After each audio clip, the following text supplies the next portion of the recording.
Hi ரோக்லே, very good evening. எல்லாரும் எப்படி இருக்கிறீங்க? ஓம் சக்தி, ஜெய் மாதாதி, God bless all of us. உங்கள் ஸ்ரீயக்கா இன்னைக்கு பார்லர் ஓரளவுக்கு பிஸி.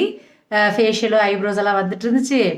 அப்புறம் மத்தியானம் லைவ் போடலாம் அப்படின்னா ஒருத்தர் சின்ன குழந்தைய வச்சுட்டு ஃபேஷியலுக்கு வந்திருந்தாங்க. அதனால ஒழுங்காக அவங்களோட பொழப்ப என்னோட பொழப்பை முடிச்சுட்டு அப்புறம் வரலாம் அப்படின்ட்டு தான்.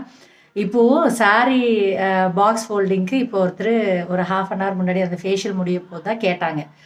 இப்போ என்னன்னா ப்ரீ ப்ளீட்டிங் பண்ணி பாக்ஸ் ஃபோல்டிங் பண்ணி ஒரு ஹாஃப் அன் ஹவரில் ஒரு சாரீ ரெடி ஆயிரும். அவர்களே ஸ்பெஷலி கிளைண்ட்ஸ்க்கு சொல்லிக்கிறேன், ஹாஃப் அன் ஹவரில் ரெடி ஆயிரும். ஆனால் நான் ஃப்ரீயாக இருக்கணும்ல. கிளைண்ட் வந்து ஐப்ரோஸ்க்கு வராங்களா, ஃபேஷியல் ப்ளீச்சுக்கு வராங்களா, லேயர் கட்டிங்க்கு வராங்களா, லேயர் கட்டிங் ப்ளீச் ஃபேஷியலெல்லாம் எனக்கு 1 மணி நேரம் 3 மணி நேரம் கூட டைம் பிடிச்சிரும். லேயர் கட்டிங் பண்ணோன்னா 45 மினிட்ஸ் ஆச்சு, ட்ரையர் செட்டிங்கோடு ஆகுது. டை போட்டாலும் ஒரு பீஸ் ஆஃப் மைண்டோட பண்ணும்ல.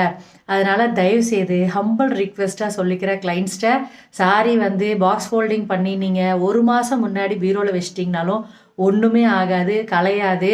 அவ்வளோ பர்ஃபெக்டாக பண்ணி கொடுத்துருவேன். அதனால் ஹரிபரியில் கொண்டு வந்து கொடுக்காதீங்க. இப்போது 5:30க்கு வர சொன்னேன், இன்னும் ஆளை காணோம். 6:30க்கு தான் வரேங்கிறாங்க. 8:30க்கு வேணும் அப்படிங்கிறாங்க. 9:30க்கு ட்ரெயின் ஆமாம் அவங்களுக்கு, சென்னை போகிறாங்களாமா. இவ்வளோ ஹரிபரியில் கொண்டு வந்து கொடுக்காதீங்க பாக்ஸ் ஃபோல்டிங்க்கு. திக்கு திக்கு திக்குன்னு இருக்குது. இப்போ அவங்க கொண்டு வந்து கொடுத்து அந்த அரை மணி நேரம் அவங்களோட சாரீ பண்ணுற வரைக்கும் யாரும் வராமல் இருந்தால் தான் நிம்மதியாக பண்ண முடியும். இல்லைனா அங்கே ஒரு கால் இங்கே ஒரு கால் வச்சுட்டு பாக்ஸ் ஃபோல்டிங் பண்ணுறவங்களே. இது மட்டும் ஹம்பிள் ரிக்வெஸ்ட்டாக கேட்டுக்கிற கிளைண்ட்ஸ்கிட்ட, தயவுசெய்து லேட்டாக கொண்டாந்து கொடுக்காதீங்க. ஒரு நாள் முன்னாடி இல்லைன்னா 2 நாள் முன்னாடி கொடுத்துருங்க. விடியோ கூட பண்ணி கொடுத்துருவேன் உட்காந்து. ஓகேவா? லைவ் வாங்க, அவங்க வர வரைக்கும் லைவ் போடுறேன். அப்புறம் பொழப்ப பார்ப்போம். Bye all, love you all.